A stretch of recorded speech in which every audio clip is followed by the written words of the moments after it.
Chapter 9. How to Use the Will. To set about getting rich in a scientific way, you do not try to apply your willpower to anything outside of yourself. You have no right to do so anyway. It is wrong to apply your will to other men and women in order to get them to do what you wish done.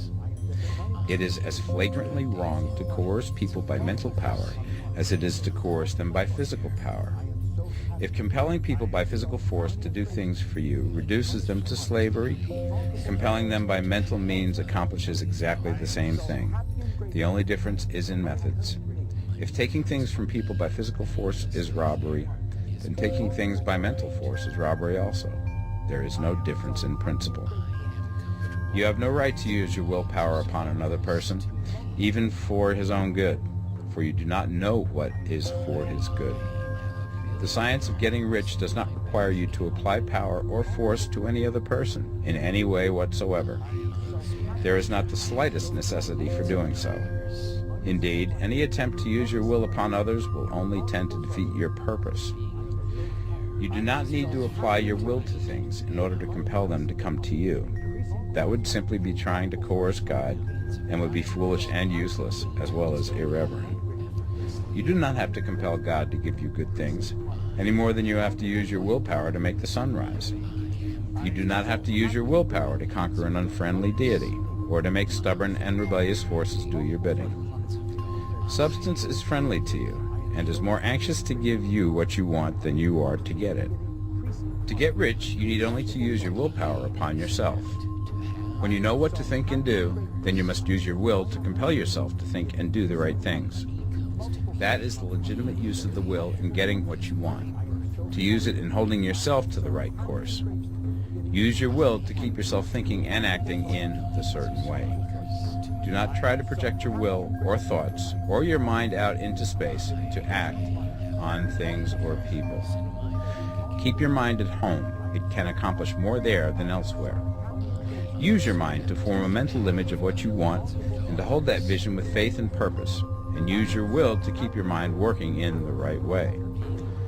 The more steady and continuous your faith and purpose, the more rapidly you will get rich, because you will make only positive impressions upon substance, and you will not neutralize or offset them by negative impressions. The picture of your desires, held with faith and purpose, is taken up by the formless, and permeates it to great distances throughout the universe, for all I know. As this impression spreads, all things are set moving towards its realizations. Every living thing, every inanimate thing, and the things yet uncreated are stirred towards bringing into being that which you want. All forces begin to be exerted in that direction. All things begin to move towards you. The minds of people everywhere are influenced towards doing the things necessary to the fulfilling of your desires, and they work for you unconsciously. But you can check all this by starting a negative impression in the formless substance. Doubt or unbelief is as certain to start a movement away from you as faith and purpose are to start one toward you. It is by not understanding this that most people who try to make use of mental science in getting rich make their failure. Every hour and moment you spend in giving heeds to doubts and fears. Every hour you spend in worry, every hour in which your soul is possessed by unbelief, sets a current away from you in the whole domain of intelligent substance. All the promises are unto them that believe, and unto them only. Notice how insistent Jesus was upon this point of belief, and now you know the reason why.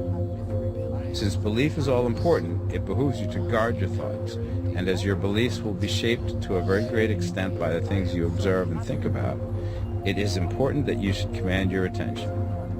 And here the will comes into use, for it is by your will that you determine upon what things your attention shall be fixed. If you want to become rich, you must not make a study of poverty. Things are not brought into being by thinking about their opposites. Health is never to be attained by studying disease and thinking about disease. Righteousness is not to be promoted by studying sin and thinking about sin. And no one ever got rich by studying poverty and thinking about poverty. Medicine as a science of disease has increased disease. Religion as a science of sin has promoted sin. And economics as a study of poverty will fill the world with wretchedness and want. Do not talk about poverty. Do not investigate it or concern yourself with it. Never mind what its causes are. You have nothing to do with them. What concerns you is the cure. Do not spend your time in charitable work or charity movements. All charity only tends to perpetuate the wretchedness it aims to eradicate. I do not say that you should be hard-hearted or unkind and refuse to hear the cry of need, but you must not try to eradicate poverty in any of the conventional ways. Put poverty behind you and put all that pertains to it behind you, and make good. Get rich. That is the best way you can help the poor. And you cannot hold the mental image which is to make you rich if you fill your mind with pictures of poverty. Do not read books or papers which give circumstantial accounts of the wretchedness of the tenement dwellers, of the horrors of child labor, and so on. Do not read anything which fills your mind with gloomy images of want and suffering. You cannot help the poor in the least by knowing about these things, and the widespread knowledge of them does not tend at all to do away with poverty. What tends to do away with poverty is not getting the pictures of poverty into your mind, but getting pictures of wealth into the minds of the poor. You are not deserting the poor in their misery when you refuse to allow your mind to be filled with pictures of that misery. Poverty can be done away with, not by increasing the number of well-to-do people who think about poverty, but by increasing the number of poor people who purpose with faith to get rich. The poor do not need charity, they need inspiration. Charity only sends them a loaf of bread to keep them alive in their wretchedness, or give them an entertainment to make them forget for an hour or two. But inspiration will cause them to rise out of their misery. If you want to help the poor, demonstrate to them that they can become rich. Prove it by getting rich yourself. The only way in which poverty will ever be banished from this world is by getting a large and constantly increasing number of people to practice the teachings of this book. People must be taught to become rich by creation, not by competition. Every man who becomes rich by competition throws down behind him the ladder by which he rises and keeps others down. But every man who gets rich by creation opens a way for thousands to follow him and inspires them to do so.